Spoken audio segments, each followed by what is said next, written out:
રામદાસ મહારાજના નિર્વાણ તિથિ નિમિત્તે કાળુરામ મહારાજે આવો એક યોગ રચી આપણને બધાને દર્શન ભોજન ભજન સત્સંગ સંતોનો લાભ અપાયો એ બદલ ખૂબ ખૂબ ધન્યવાદ. જોરદાર તાળીઓથી વધાવો બાપ. આવા પ્રસંગો પોતાના ગુરુ પ્રત્યે નિષ્ઠા,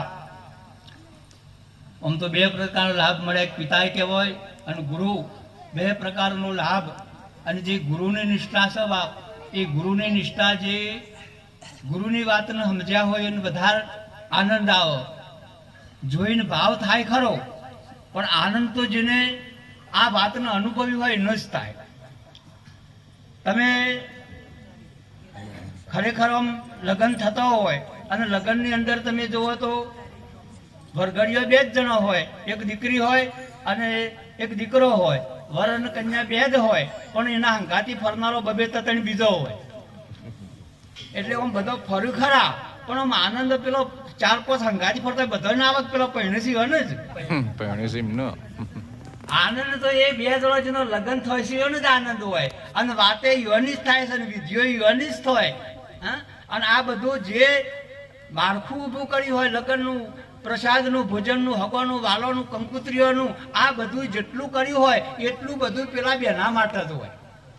એમ જેને જે આનંદ મેળવવો હોય આનંદમાં ડૂબકી મારવી પડે.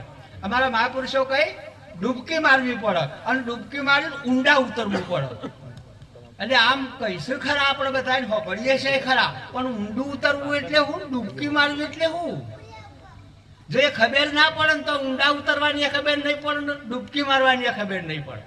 એટલે આપણે ઊંડા ઉતરવું. તમે જુઓ દરિયો હોય ને, દરિયાના ઉપર મોજો જવો તો થાગ મોજો જતો હોય ને આવતો હોય, ફેણ થતું હોય, પરપોટા થતા હોય, નાવડો જહાજ ને બધું આવન જાય, આવું બધું થતું હોય ખરા, પણ એનાથી 200 કિલોમીટર તમે નેતા ઉતરી જાઓ દરિયામાં, તો નેતા ઉતરી જાઓ પછી તમે જોજો ઈકણ કોઈ ધમાલ છે, ઈકણ કોઈ માથાકૂટ છે, બધી માથાકૂટ ઉપર ઉપર છે.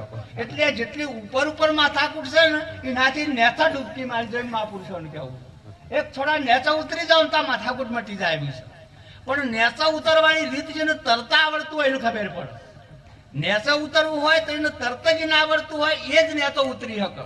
તરત ના આવડતું હોય નેતો ઉતરી શકે, એ ઊંડાણમાં જઈ શકે નહીં. અમે એ તરત જો આપણે શીખવું હોય તો કોઈક બીજો માધ્યમ જોવો, બીજો શીખવાડનારો ના હોય તો તરત ના આવડે ને